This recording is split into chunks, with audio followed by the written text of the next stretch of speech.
انسان ہے, بالکل سنسان صحرا ہے, وہ اپنی کسی سواری پر ہے, اونٹنی پر ہے اور وہ جا رہا ہے.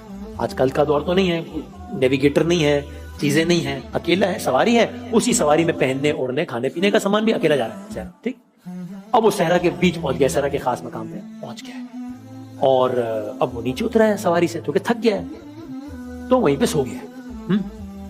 کچھ دیر سو گیا ہے, اب اس کی آنکھ کھلی ہے. آنکھ کھلی ہے تو اس نے دیکھا ہے کہ وہ سواری نظر نہیں آ رہی. کیا ہوگی, ادھر دیکھا ہے سواری نظر نہیں آ رہی, پریشان ہوا, دیکھا ہے سواری نظر نہیں آ رہی, حیران ہوا ہے, ادھر دیکھا سواری نظر نہیں آ رہی, پریشانی اپنی پیک پر ہے. کیوں؟ اس لیے کہ اونٹ کھو گیا ہے؟ نہیں, اونٹنی کھو گئی ہے, نہیں, یہ سواری نہیں کھو گئی ہے. اس وقت اس آدمی کے لیے اس سواری کا مطلب ہے زندگی. کیوں؟ اب بھائی صحرا کے بیچ میں ہے, مطلب اور کوئی دوسرا بندہ نہیں ہے, کوئی کمیونیکیشن کا نظام نہیں ہے. اسی سواری میں کھانا پڑا ہوا تھا, اسی سواری میں پانی پینا تھا, اس سواری میں رکھا ہوا تھا. تب آگے کرے گا کیا؟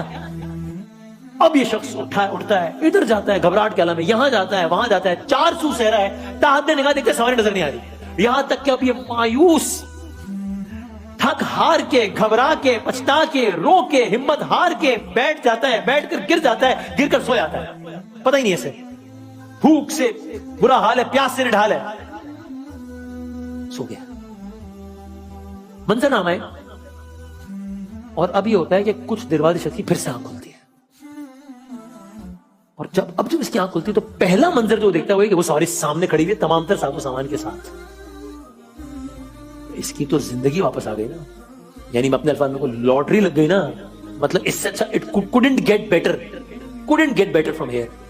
کہ اس سے اچھا کیا ہو سکتا ہے؟ یعنی میں آپ سے کہوں بتائیں یہ آدمی کتنا خوش ہوگا؟ بھائی اتنا خوش ہوگا جتنا بتایا نہیں جا سکتا, کیونکہ مطلب he lost everything, اور سب کچھ مل گیا اس کو. اب سنیے اور محسوس کیجئے, رسول اللہ صلی اللہ علیہ وآلہ وسلم فرماتے ہیں جب کوئی انسان توبہ کرتا ہے, خلاصہ خدا بند تعالی جتنا یہ آدمی اپنی اونٹنی کے واپس ملنے پر خوش ہوتا ہے, اللہ تعالیٰ کسی کے توبہ کرنے پر اتنا خوش ہوتا ہے.